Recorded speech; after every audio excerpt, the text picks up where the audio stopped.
أعوذ بالله من الشيطان الرجيم بسم الله الرحمن الرحيم دستور مدد يا صاحب الصيف. السلام عليكم ورحمة الله وبركاته.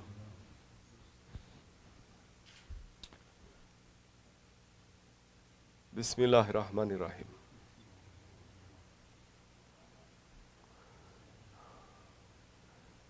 طريقتنا الصحبة والخير من جميع.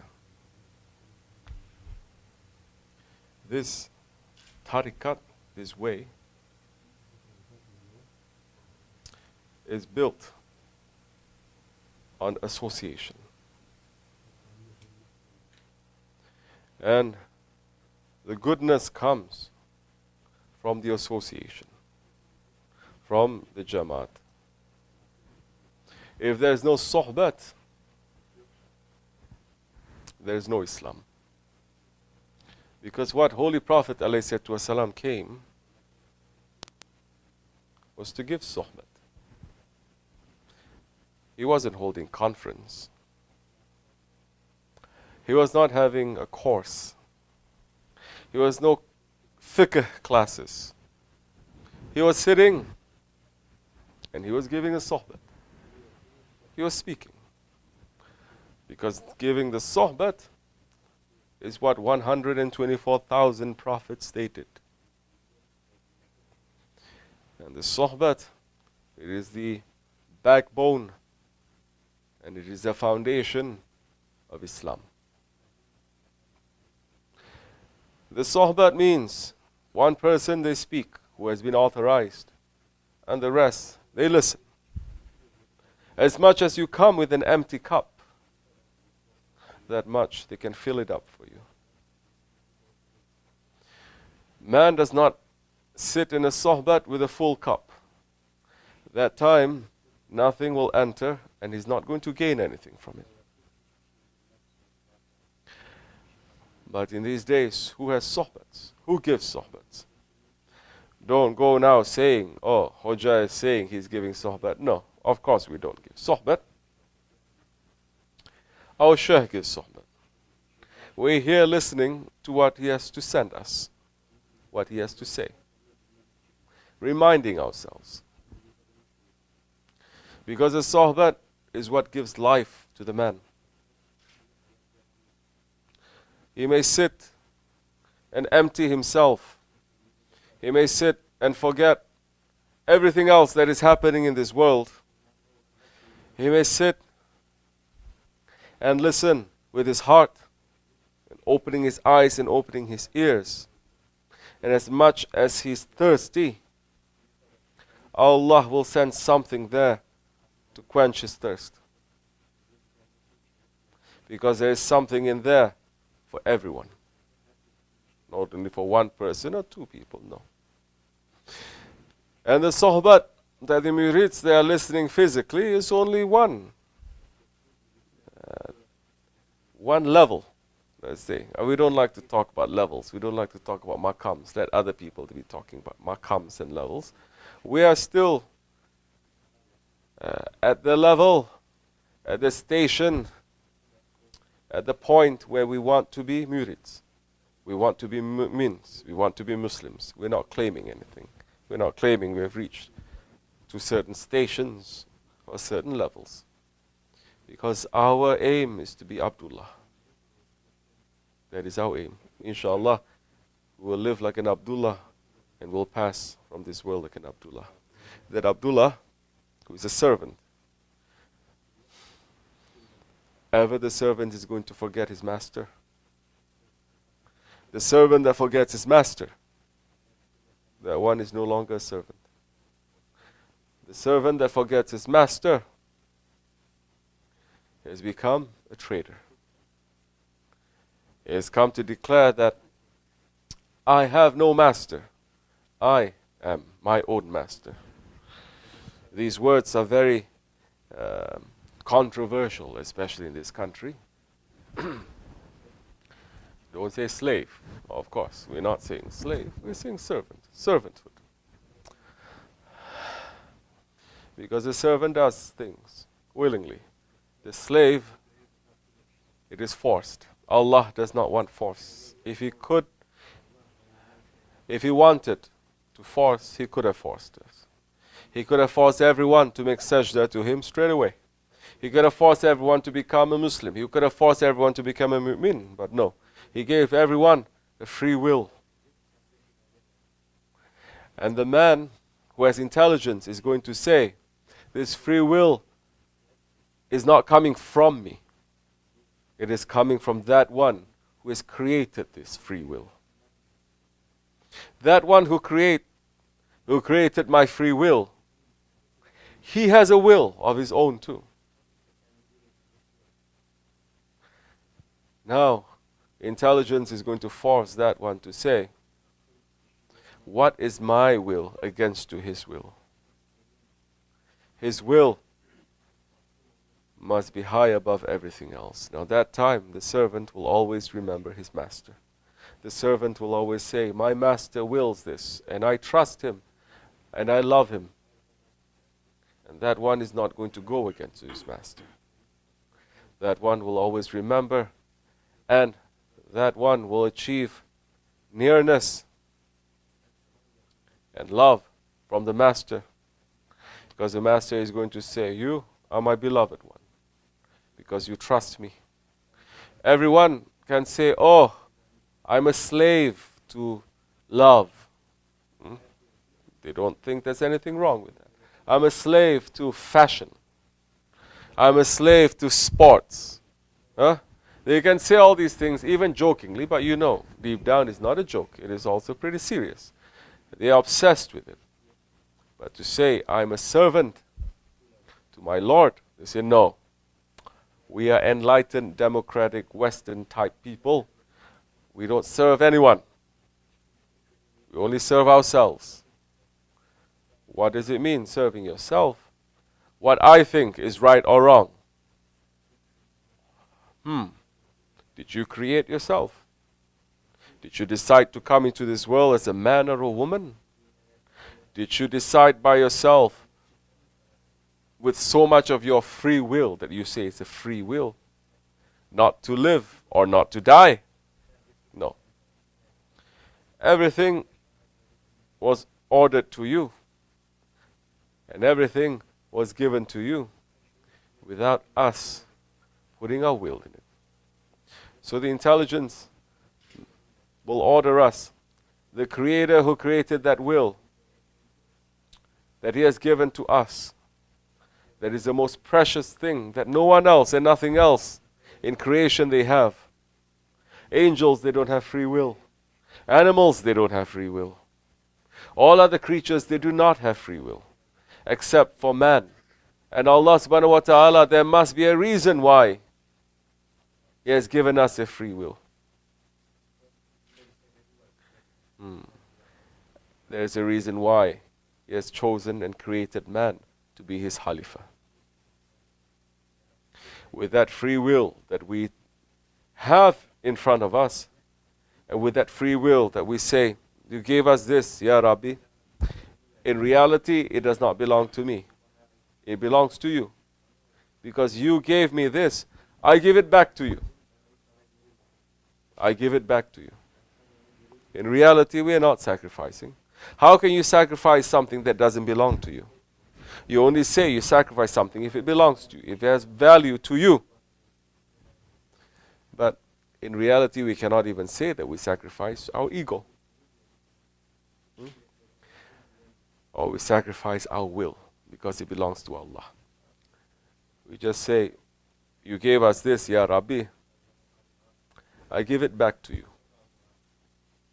And once we give it back to Allah subhanahu wa ta'ala, Allah subhanahu wa ta'ala will replace that will with what? A lower will? With no will? With animals' will? Or He's going to place it with divine will. Once you have that divine will, yes, then you become Rijalullah. You become Rabbani. You become that one that Allah is saying, I am His eyes, I am His ears, I am His hands, I am His tongue. And when He says, be, it is. So the whole key to the sohbat, to the tariqat, is for us to understand our will. And that this will that Allah has given us, are we going to give it to shaitan and our ego, or are we going to give it to Rahman and our Creator? Which one are we going to do? If we give our will to the desires of this world, to our nafs, to whatever shaitan, that rebellious one, is saying you must do, if we do that, not only we lose from the position of Khalifatullah, we fall lower than the animals. At that time, all of creation will curse at us. Why? Because Allah did not create us to be animals or to be lower than the animals. He created us to be His what? Khalifa. What does the Khalifa do? What does the Khalifatullah do?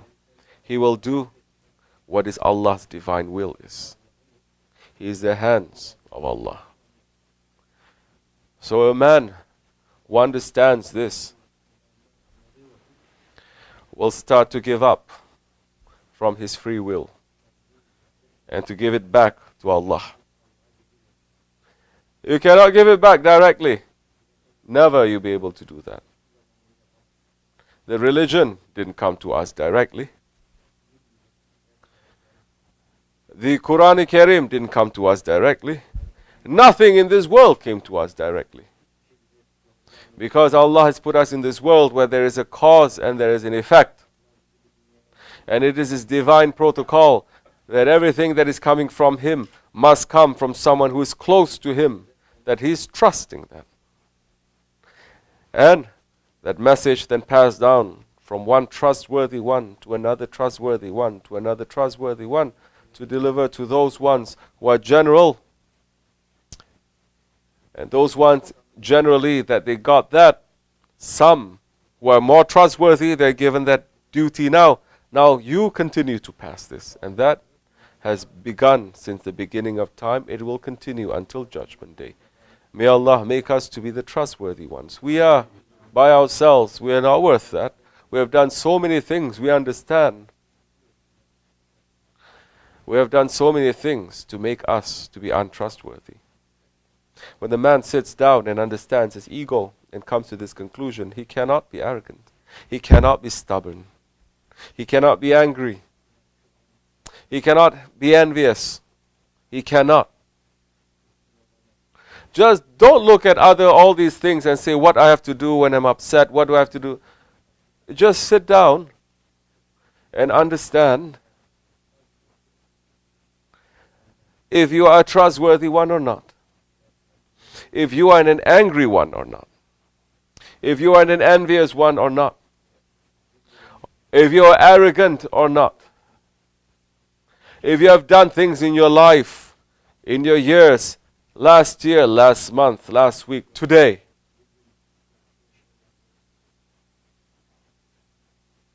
Must sit down to think. The mu'min must sit down to think. And if the mu'min is not coming to the conclusion that his ego is worse than shaitan, worse than Abu Jahil, worse than Firaun, if he doesn't understand that, and if he's following murshids that are not teaching him that one may claim that he is the highest one, but he still doesn't know himself. He still doesn't know the danger of his ego. Sit down, we must think. Because Allah subhanahu wa ta'ala has created us to represent Him. But we must sit down to understand what are the things in front of us that is stopping us from representing Him. Because the majority of mankind in this 21st century forget about even thinking that they're representing Allah. Of course, majority, they don't believe in Him. And if they represent anyone, they represent themselves, their ego, and their interests, not for the sake of Allah. May Allah forgive us, inshallah, and make us to become trustworthy ones. We are, like I said, we are not claiming anything. We may belong to the Tariqatul Aliyah, but it is the training of our Murshid, our Sahib al-Saif, following directly the Sultan al-Awliya, never to praise yourself, number one. Number two, never to trust anyone who praises you. Because we are not in tariqat to praise or be praised. Only one that we can praise is Allah and His Prophet. Who are the other ones that we can praise? Our murshids, yes. But if we are sitting down and we like praises being told to us, then that means our faith is still weak. And we need something. Because the only ones who can praise ones are those who are praiseworthy. And not everyone is praiseworthy. May Allah keep us away from hypocrisy and insincerity. His words, it fits into every teaching. It fits into every religion. No one can say, not from the Pope to the Dalai Lama to whoever it is that can say anything that we are saying that is against to their teachings either. Not the rabbis and the rabbis, not the Buddha, not the Buddhists, nothing. Because this is what Holy Prophet ﷺ brought. And this is universal. And this is what our Shaykh is teaching us to make us to understand ourselves better. On the one hand, what Allah has created us to be His Khalifa. On the other hand, what we are being busy with. Yes. To return to Allah is to return to the station that He has created us for. And that is the station of Khalifatullah. Not to return to Allah in a state of disgrace. We cannot disgrace Allah, of course, but we can disgrace ourselves. Allah is not disgracing us, we are disgracing ourselves. Not to return to Allah in a state of stubbornness and the ego. Not to go back to Allah with the nafs and the dunya in our hearts. We got to get clean before we return. Tariqat is teaching us to clean it here in this world. Before we go to that grave, before we go to the judgment day, before we enter into the fire. May Allah protect us from that, because there is a heavy punishment that is coming. Wa min Allahu tawfiq. May Allah forgive me and bless all of you for the sake of our Shaykh, for the sake of our grand Shaykh. And we are praying also for everyone who has lived and who has given their lives for the sake of Allah and His Prophet. All those ones who are in suffering, who are in torture because of Allah and His Prophet, because they are holding on firmly. Those who are in oppression, and those ones who are patiently holding on and not losing their faith in Allah and His Prophet and the awliya Allah. We're asking Allah subhanahu wa ta'ala to make it easy for them, to give them more faith, and to make us to wake up, and to make us to feel, and to make us to worship properly, and to care for this ummah that the Holy Prophet ﷺ is loving. And for us to ask Allah subhanahu wa ta'ala to send us a sultan soon. Send us a sultan, Ya Rabbi. Send us a sultan. Send us Ya Khalifa, Ya Rabbi. Send us Ya Hazrat Mahdi alayhi salam, Ya Rabbi. Send us our Shaykh, Ya Rabbi. Send us all those good ones that are going to come to fix all this big mess, Ya Rabbi, that can never be fixed until the strong heavenly power is coming. May we be clean and worthy to be with them, to help them in that work, Ya Rabbi. Do not let shaitan to trick us, Ya Rabbi. Don't let our egos and our desires to trick us from this way, Ya Rabbi. Don't let the weakness to come to enter into our hearts and in this way, Ya Rabbi. May all those ones who are putting barricades in front of this way May it be removed, and may they wake up before it's too late, Ya Rabbi. We're asking for your forgiveness for the Shaykh, for the sake of the Holy Prophet, our grand Shaykh and our Shaykh. Al-Fatiha.